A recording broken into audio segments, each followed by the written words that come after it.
Hirap pala mag-abroad dito sa Dubai. Nagka-plancha lang pala ang trabaho ko dito. Samantalang sa Pilipinas, hindi ako makahawak-hawak dito. Hirap talaga, ang hirap ng buhay. Mahirap na nga, mahirap pa.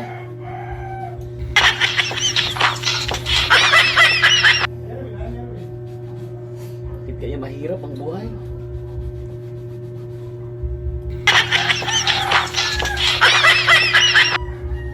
Sige lang.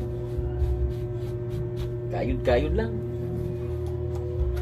Para sa kabubuti ng buhay. Kasi mayroon akong buhay eh.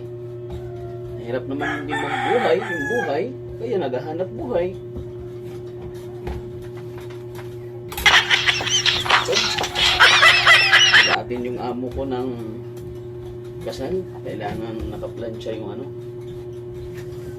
Talaga ang buhay ng OFW. Kailangan mong kumayod para sa buhay.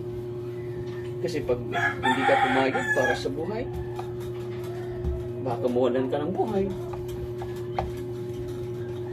Kaya, kayod na lang para sa buhay. Para maiwasang magbuha ang buhay. Lumakas ang buhay. At isa pa, may buhay-buhay. Haharapin yun.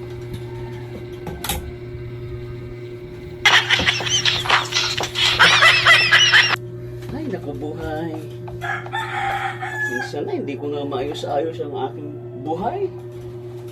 Para bang akong hindi buhay.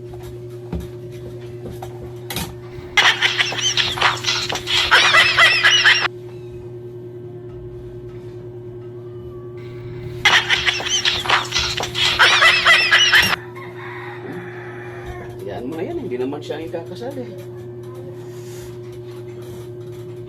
Sponsor lang naman siya, hindi naman siya magkakasin. Okay.